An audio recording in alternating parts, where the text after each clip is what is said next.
नमस्कार, स्वागत है आप सभी का। मैं हूं हितेश व्यास। अपना प्रदेश के तहत उत्तर प्रदेश और उत्तराखंड के दिन भर की तमाम अहम खबरें आपको दिखाने की कोशिश करेंगे। सबसे पहले शुरुआत करते हैं एक बड़ी खबर के साथ। बहुजन समाज पार्टी पर टिकट के नाम पर वसूली के गंभीर आरोप लगे हैं। पार्टी पदाधिकारी पर 30 लाख रुपए की ठगी का आरोप लगा है। सिराथू विधानसभा सीट से टिकट देने के नाम पर ठगी की गई है। ये एक बड़ा खुलासा इस वक्त हुआ है। लखनऊ मंडल कार्यालय में 30 लाख रुपए बकायदा लिए गए टिकट देने के नाम पर। सड़क पर नहीं लिए गए, लखनऊ के मंडल कार्यालय में, बहुजन समाज पार्टी के लखनऊ मंडल कार्यालय में बकायदा 30 लाख रुपए लिए गए हैं विधानसभा सीट से टिकट दिलाने के नाम पर। रकम हड़पने वालों ने इसके बाद अपने सेलफोन स्विच ऑफ कर लिए हैं। पीड़ित मोहम्मद फरीद, जिनके बारे में बताया जा रहा है कि उन्होंने 30 लाख रुपए दिए हैं, उन्हें यह कहा गया कि टिकट उन्हें दिया जाएगा, 30 लाख रुपए वो दें, और पार्टी के मंडल कार्यालय में जाकर उन्होंने बकायदा पैसे जमा कराए। उसकी रिसिप्ट भी उनके पास में है, लेकिन बाद में टिकट नहीं मिला। और इसके बाद पीड़ित मोहम्मद फरीद ने पुलिस को इस बारे में शिकायत दी है। कौशाम्बी के रहने वाले हैं पीड़ित मोहम्मद फरीद। हमारे संवाददाता ने उनसे एक्सक्लूसिव बातचीत की है, सुनिए क्या उनका कहना है। बहुजन समाज पार्टी पे इस बार गंभीर आरोप लगे हैं, क्योंकि ठगी का खेल बसपा में सामने आया है, जहां पर बहुजन समाज पार्टी के पदाधिकारियों पर सीधे तौर पर आरोप लगाया है कि उनकी तरफ से एक 30 लाख रुपए की रकम ऐंठ ली गई है। हमारे साथ है वो पीड़ित, वो है कौशाम्बी के रहने वाले। क्या नाम है आपका और क्या मामला है पूरा? मेरा नाम मोहम्मद फरीद खान है। मुझे टिकट दिलाने के बहाने भास्कर जी का नंबर दिया गया, मेरे विधानसभा अध्यक्ष ने दिया। कौन सी विधानसभा है? सिराथू विधानसभा। वहां से मैं लखनऊ आया, मंडल कार्यालय लखनऊ बहुजन समाज पार्टी का कार्यालय है, वहां पे मुझसे पैसा लिया गया और मुझे रसीद दी गई। जो रसीद मेरे पास में है वो लेके मैं आप लोगों से मुलाकात कर रहा हूँ। ये कहाँ रसीद दी गई, आपने कहाँ पैसे दिए? मंडल कार्यालय के अंदर मैंने पैसे गिनवाए। सुरेंद्र नाम का लड़का पैसा लिया और उसने मुझे उसके बदले में रसीद दिया। तो देखिए, ये इनका कहना है कि जो रसीद थी वो पार्टी कार्यालय से दी भी गई, वो रसीद भी हम आपको दिखाएंगे। ये रसीद हम चाहेंगे कैमरे की तरफ दिखाएं, और आप किस तरह से एक पूरी तरह से जो बहुजन समाज पार्टी के जो पदाधिकारी थे उन्होंने इनसे कांटेक्ट किया। कौशाम्बी के निवासी हैं, कांग्रेस के नेता हैं और पहले भी टिकट की दावेदारी कर चुके हैं, चुनाव में जा चुके हैं। ये जो पैसे दिए गए, ये किस एवज में दिए गए थे? टिकट के नाम पे। बहुजन समाज पार्टी का 2022 का जो इलेक्शन होने वाला है, इसके टिकट के लिए मैं दावेदारी कर रहा था। उसके टिकट दिलाने के लिए मुझे 30 लाख रुपए मांगे गए, जो मैंने लाके जमा कराए। तो ये पार्टी फंड के नाम पे लिए गए थे या किसी पर्सनल को किसी को देने को कहा गया था? किस तरह से पैसे लेके आ पाए? पार्टी फंड के नाम पे।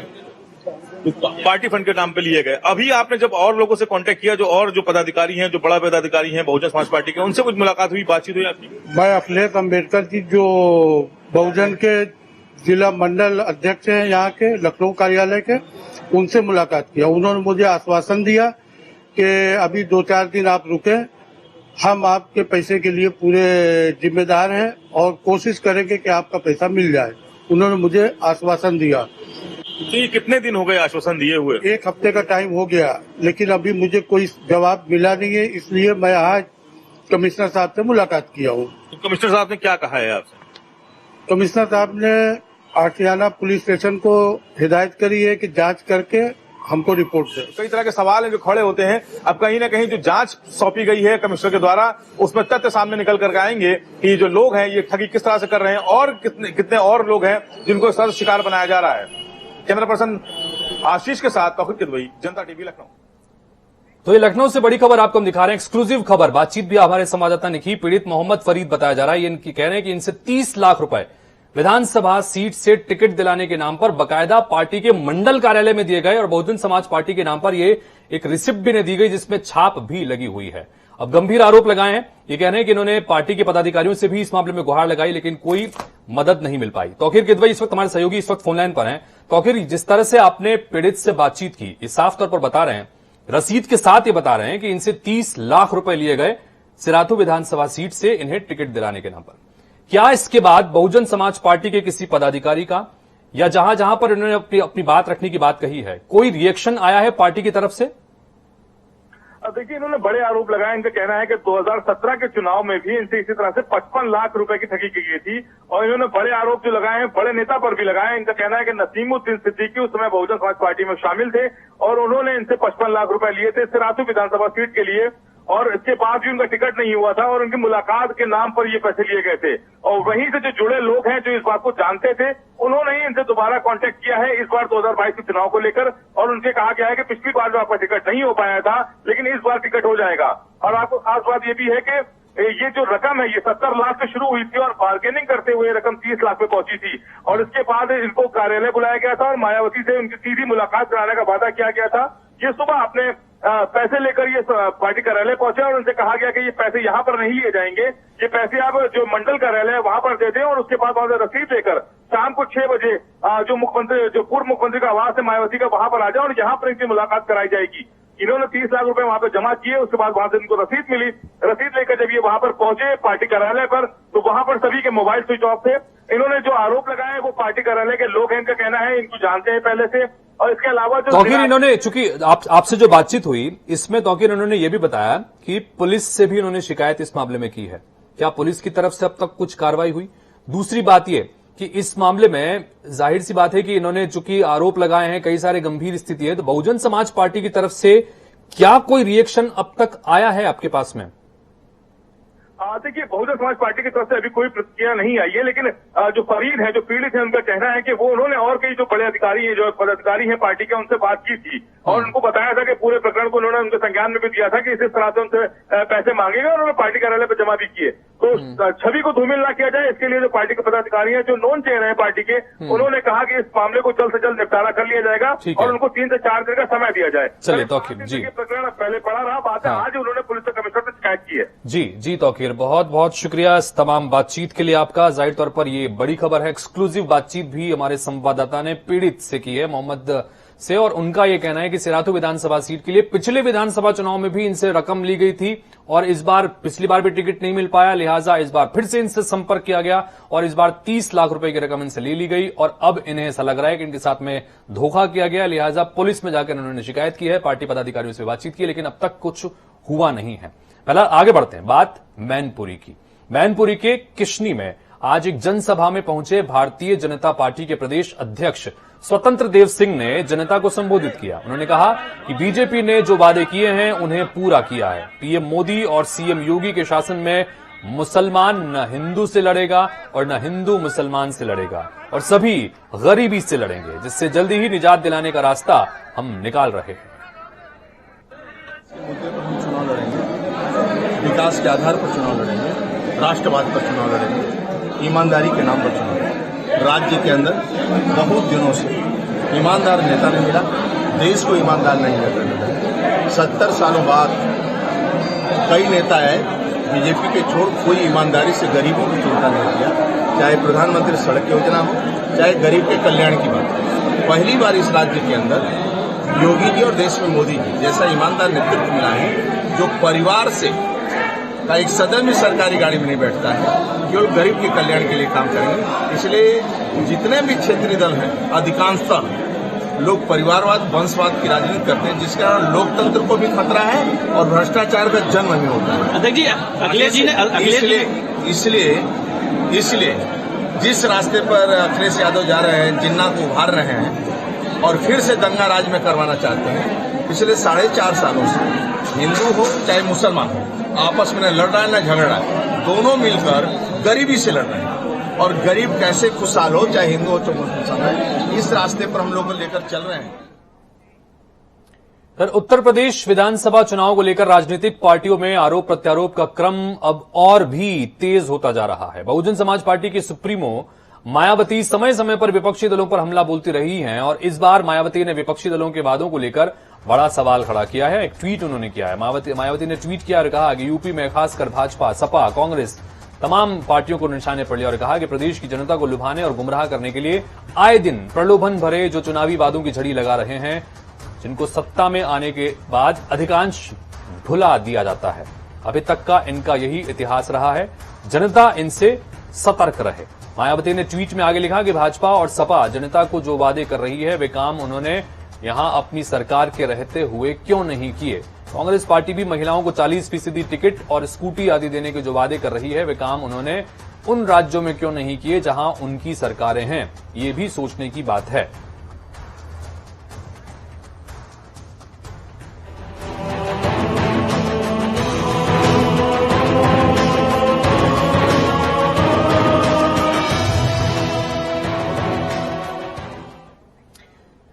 कोरोना वायरस महामारी के नए वेरिएंट ओमिक्रॉन के खतरे के बीच उत्तर प्रदेश की योगी आदित्यनाथ सरकार ने नई गाइडलाइन जारी कर दी है। सरकार की तरफ से कहा गया है कि अब सभी पार्टियों की थर्मल स्क्रीनिंग की जाएगी। तो वहीं अगर कोई यात्री कोरोना पॉजिटिव पाया जाता है तो उसे आइसोलेट किया जाएगा। नई गाइडलाइन के मुताबिक राज्य के हर जिले में रेलवे स्टेशन और बस स्टैंड पर एक मेडिकल टीम होगी जो यात्रियों के सैंपल इकट्ठा करेगी। यात्रियों की कड़ाई से जांच भी की जाएगी। किसी यात्री के पॉजिटिव पाए जाने पर उसे आइसोलेशन में भेज दिया जाएगा। बता दें कि दुनिया भर में इस समय कोरोना के नए वेरिएंट ओमिक्रॉन की ही दहशत महसूस की जा रही है। भारत में भी अब तक इसके 2 केस सामने आ चुके हैं। अमेरिका, यूरोप समेत दुनिया के करीब 25 देशों में इस नए वेरिएंट से संक्रमित केस अब तक मिल चुके हैं।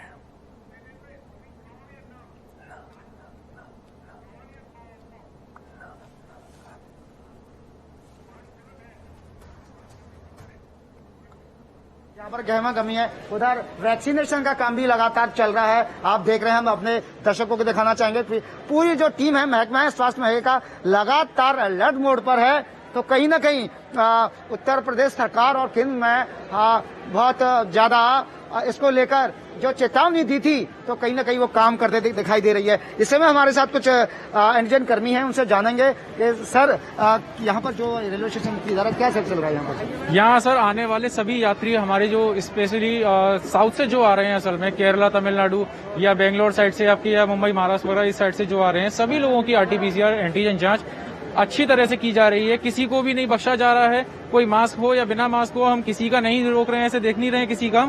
सभी जो व्यक्ति आ रहे हैं सभी को रोका जा रहा है और उन सभी की जांच की जा रही है अच्छे स्तर से। रोज आए दिन सैंपल बढ़ाए जा रहे हैं। यहाँ पे सभी हमारी टीम जो है बैठ के अच्छे से काम कर रही है। मास्क, बिना मास्क सभी को यहाँ पे रोक के जांच की जा रही है। जिसका वैक्सीनेशन नहीं है उसको वैक्सीनेशन की भी फैसिलिटी हम लोग दे रहे हैं कि आइए आप वैक्सीनेशन कराइए, तब सबको यहाँ से हम पास आउट कर रहे हैं। सरकार ने क्या दिशा निर्देश दिए हैं? सरकार ने ये बोला है कि जितने ज्यादा से ज्यादा लोग आए उन्हीं सभी लोगों के ज्यादा से ज्यादा एंटीजन और आरटीपीसीआर दोनों ही तेजी से बढ़ाई जाएं और उनके ऊपर कार्रवाई की जाए अगर कोई पॉजिटिव निकल के आता है तो। इसके कारण हम सभी उन लोगों की पता, मोबाइल नंबर, नाम सब अच्छी तरह से रजिस्टर्ड करते हैं सैंपल के साथ। अब देखा किस तरीके से स्वास्थ्य महकमा और आगरा प्रशासन लगातार अलर्ट मोड पर है, क्योंकि ये वैश्विक पर्यटन नगरी, ताज नगरी आगरा है। यहाँ पर विदेशी पर्यटक लगातार आते रहे हैं और हमेशा आते रहेंगे, क्योंकि ताजमहल का दीदार करने के लिए दुनिया भर से लोग आते हैं। यही कारण है कि केंद्र सरकार ने और राज्य सरकार ने पहले ही चेतावनी दे दी थी। उसका असर आगरा छावनी के रेलवे स्टेशन पर दिखाई दे रहा है कि लगातार वैक्सीनेशन भी हो रहा है, एंटीजन टेस्ट भी हो रहे हैं। तो लगातार कहीं न कहीं भारत सरकार के दिशा निर्देश काम करते दिखाई दे रहे हैं। अब देखना होगा कि जो नया वेरिएंट ओमिक्रॉन आया है इस पर विराम सरकार किस तरीके से लगा पाई है, क्योंकि भारत सरकार द्वारा जो काम किए गए हैं वो वाकई काबिले तारीफ है। विदेशों में क्या, देश के अंदर भी ओमिक्रॉन वायरस का खतरा मंडरा रहा है, जिसको लेकर गाजियाबाद प्रशासन ने भी अब कमर कस ली है। हालांकि गाजियाबाद में कोई भी ऐसा सक्रिय केस और संदिग्ध केस नहीं है, लेकिन विदेशों से आने वाले लोगों पर खास नजर रखी जा रही है। बात की जाए तो आज हमने ग्राउंड जीरो पर गाजियाबाद के मुख्य चिकित्सा अधिकारी भवतोष शंखनाथ से जब बात की गई तो उन्होंने साफ तौर पर जनता टीवी पर बताया कि वो कोविड कमांड सेंटर जो है उसको एक्टिव करने के बाद वो लोगों पर निगाह रखी जा रही है। लोगों को सतर्कता बरतने के लिए आग्रह किया जा रहा है, मास्क लगाने के लिए, सैनिटाइज का प्रयोग करने के लिए बात की जा रही है। वहीं अगर बात की जाए ओमिक्रॉन को लेकर भी, जितनी दहशत लोगों के अंदर कोरोना को लेकर थी उससे ज्यादा ओमिक्रॉन को लेकर हो गई है। बने रही जनता टीवी के साथ, हैदर अली संवाददाता, गाजियाबाद।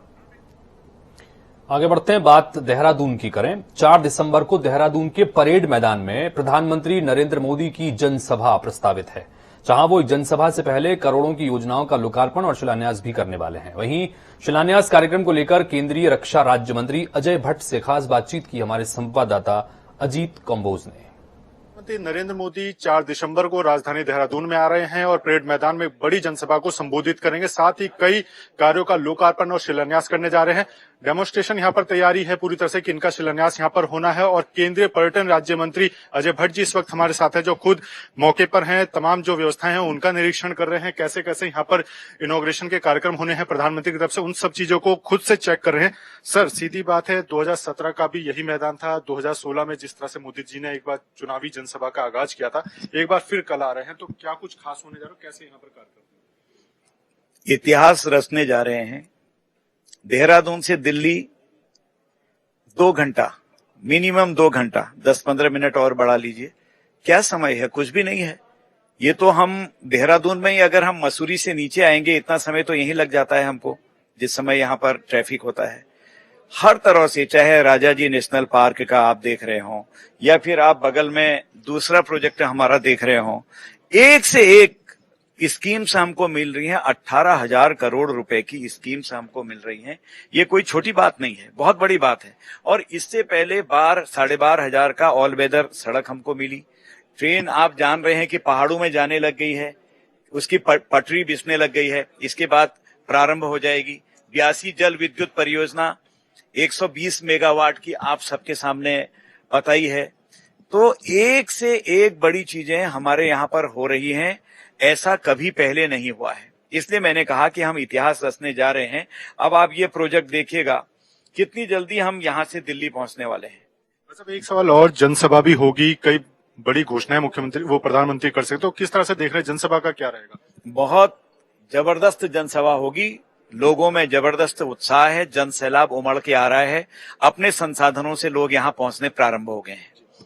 केंद्रीय राज्य मंत्री अजय भट्ट जी, जिनका साफ तौर पर कहना है कि ये वो बड़ी योजना है जिनका शुभारंभ कल प्रधानमंत्री नरेंद्र मोदी राजधानी देहरादून से करने जा रहे हैं। इसके अलावा जब जनसभा होगी तो उसके माध्यम से काफी कुछ बड़ी चीजें यहाँ पर होंगी और जनता को कोई बड़ी सौगात भी प्रधानमंत्री नरेंद्र मोदी 4 दिसंबर को राजधानी देहरादून से दे सकते हैं।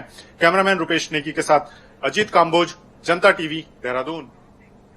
तो 4 दिसंबर को प्रधानमंत्री नरेंद्र मोदी की जनसभा और रैली में आम जनता को आमंत्रित करने का जिम्मा भाजपा संगठन ने अपने सभी मंत्री, पदाधिकारी और कार्यकर्ताओं को सौंपा है। ऐसे में कैबिनेट मंत्री गणेश जोशी अपने विधानसभा क्षेत्र में आम जनता से सीधा संपर्क करते नजर आए।